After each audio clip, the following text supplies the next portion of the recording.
Assalamualaikum warahmatullahi wabarakatuh. Selamat pagi semuanya teman-teman. Perkenalkan, nama saya Disa dari Fakultas Ekonomi Bisnis Universitas BPD. Nah, pada kesempatan kali ini saya akan mempresentasikan materi mengenai audit siklus transaksi yang meliputi ada audit siklus penggajian, audit siklus investasi, audit siklus hutang, pendanaan, ada persediaan dan akuisisi. Nah, materi ini itu penting sekali untuk dipelajari karena setiap perusahaan pastinya memiliki berbagai aktivitas transaksi yang terjadi setiap harinya. Agar laporan keuangan yang dihasilkan dapat dipercaya, lalu seluruh transaksi tersebut perlu diaudit secara sistematis. Melalui audit siklus, auditor dapat memeriksa setiap kelompok transaksi sesuai karakteristiknya sehingga proses audit menjadi lebih efektif dan efisien. Sebelum membahas masing-masing jenis audit, kita perlu memahami terlebih dahulu apa yang dimaksud dengan audit siklus. Perlu diketahui bahwa audit siklus merupakan pendekatan audit yang pengkelompokan transaksi perusahaan berdasarkan aktivitas bisnisnya. Misalnya, transaksi yang berkaitan dengan gaji dikelompokkan dalam siklus penggajian, lalu transaksi pembelian dalam siklus akuisisi, dan transaksi persediaan dalam siklus persediaan. Dengan pengelompokan tersebut, auditor dapat melakukan pemeriksaan secara lebih terarah sehingga risiko kesalahan maupun kecurangan lebih mudah ditemukan.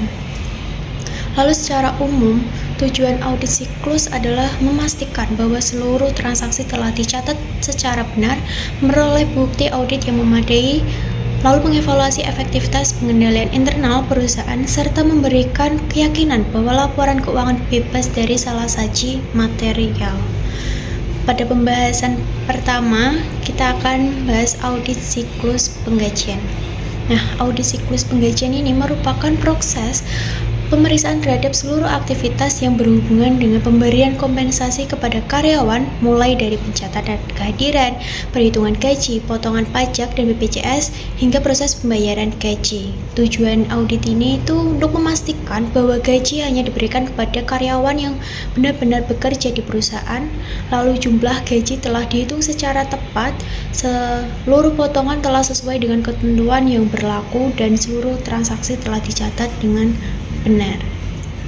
Auditor ini biasanya memeriksa dokumen seperti daftar hadir, daftar gaji, slip gaji, serta bukti transfer kepada karyawan. Nah, salah satu resiko yang sering ditemukan adalah adanya pegawai fiktif nih. Misalnya, terdapat nama karyawan dalam daftar gaji, tetapi orang tersebut nih sebenarnya tidak pernah bekerja di perusahaan. Selain itu, dapat terjadi kesalahan perhitungan gaji atau bahkan pembayaran gaji 2 kali kepada satu karyawan. Oleh karena itu, pengendalian internal sangat baik diperlakukan dalam siklus ini. Lalu selanjutnya ada audit siklus investasi. Nah, ini berkaitan dengan aset yang dimiliki perusahaan untuk memperoleh manfaat ekonomi di masa depan seperti saham, obligasi, deposito, maupun pernyataan pada perusahaan lain. Dalam audit ini, auditor itu memastikan bahwa investasi tersebut benar-benar dimiliki oleh perusahaan. Nilainya telah disajikan secara wajar sesuai standar akuntansi, serta seluruh pendapatan maupun kerugian investasi telah dicatat dengan benar. Sebagai contohnya nih, apabila nilai saham yang dimiliki perusahaan mengalami penurunan, maka perusahaan harus mengakui penurunan nilai tersebut dalam laporan keuangan.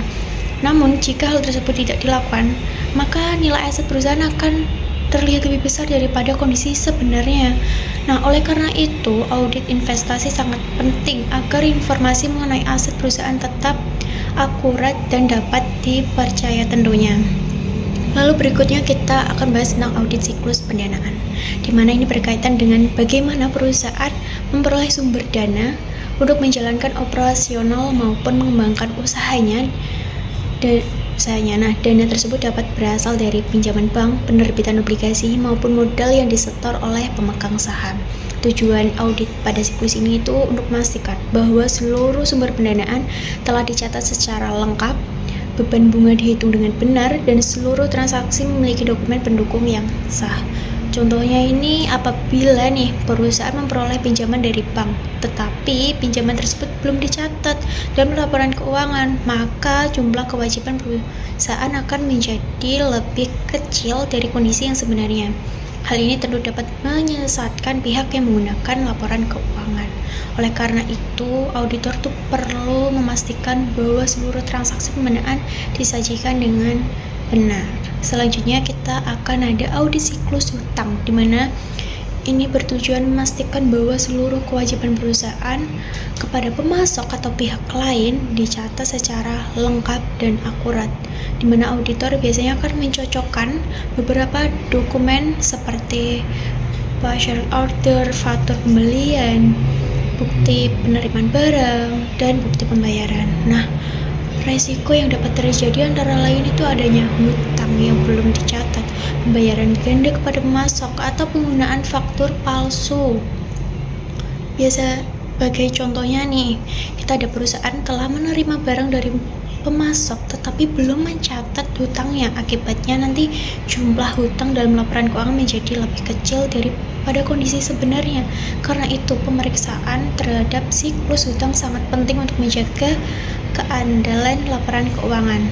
Lalu kita membahas berikutnya, ini ada audit persediaan, di mana persediaan merupakan salah satu aset yang memiliki nilai cukup besar tetapi pada perusahaan dagang maupun manufaktur. Oleh karena itu, persediaan memerlukan perhatian khusus dalam proses audit. Auditor biasanya melakukan stock opname, yaitu menghitung jumlah fisik barang secara langsung dan membandingkannya dengan catatan perusahaan. Selain itu, auditor juga menilai apakah terdapat barang yang rusak, usang, atau sudah tidak layak digunakan.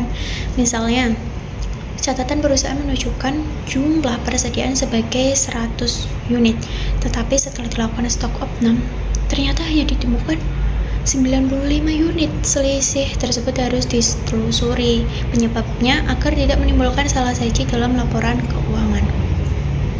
Nah, pembahasan terakhir kita ini ada audit siklus akuisisi, di mana ini berkaitan dengan proses pembelian barang maupun jasa yang dibutuhkan perusahaan.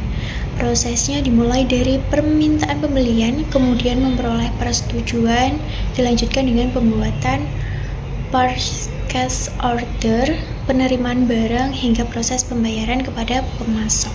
Auditor biasanya memastikan bahwa setiap pembelian telah memperoleh otorisasi, barang yang diterima sesuai dengan pesanan, harga yang dibayarkan telah sesuai dengan kesepakatan, dan seluruh transaksi telah dicatat dengan benar. Salah satu resiko yang sering terjadi adalah pembelian fiktif atau adanya markup harga oleh pihak tertentu. Oleh sebab itu, setiap tahapan dalam proses pembelian harus didukung oleh dokumen yang lengkap serta melalui prosedur yang telah ditetapkan perusahaan. Nah, berdasarkan pembahasan yang telah disampaikan, yang dapat disimpulkan bahwa setiap siklus audit itu memiliki fokus pemeriksaan yang berbeda-beda.